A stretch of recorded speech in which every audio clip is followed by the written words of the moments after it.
சுரேஷ் வந்து மதியம் காலேஜில் ட்ராப் பண்ணுறதுக்காக கூட்டிகிட்டு போகிறாங்க. ஸோ இடையிலேயே சுரேஷுக்கு ஒரு கால் வந்துடுது. அதனால வந்து உடனே போக வேண்டிய சூழ்நிலை. ஸோ அதனால ஒரு ஆட்டோ பிடிச்சி அவங்கள வந்து ஏற்றி விட்டுட்டு ஆட்டோவில் அந்த டிரைவர்கிட்ட சொல்கிறாரு, நீ ட்ராப் பண்ணிவிட்டு ஸ்டேஷனுக்கு வந்து இன்ஃபார்ம் பண்ணிடு அப்படின்ற மாதிரி சொல்கிறாங்க. இதெல்லாம் மதி பார்த்துட்டே இருக்காங்க. இது சின்ன சின்ன விஷயங்கள் தான்.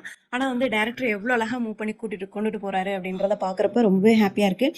ஸோ அதே மாதிரி பாக்யராஜ் வந்து ராஜியை ட்ராப் பண்ணுறதுக்காக கூட்டிகிட்டு போகிறாங்க. அவரும் பார்த்தீங்கன்னா அவ்வளோ கேர் எடுத்துக்கிறாரு. பாக்யராஜ் வந்து அவர் ஒரு நல்ல கேரக்டர் கொடுத்துருக்காங்க.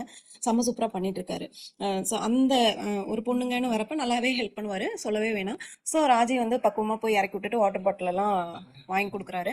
ஸோ என்னோட நம்பர் இருக்குல்லப்பா, கால் பண்ணு அப்படிங்கிறப்ப சரிண்ணா நான் போயிடுவேன் அப்படின்ற மாதிரி சொல்லிட்டு ராஜி கிளம்புறாங்க. கிளம்புறதுக்கு முன்னாடி பார்த்தீங்கன்னா கதிருக்கு ஃபோன் பண்ணுறாங்க. ஃபோன் பண்ணுறப்ப கதிர் வந்து ராஜியோட அப்பா கூட இருக்கிறாரு. ஸோ அதனால அவருக்கு இருக்க விஷயங்கள் வந்து, அதாவது என்ன டிசீஸ் அப்படின்றத ராஜிக்கு சொல்ல முடியாதுல்ல, அதனால வந்து ஃபோனை கட் பண்ணிடுறாங்க. இதனால வந்து ராஜி ரொம்பவே சேடாக ஃபீல் பண்ணுறாங்க.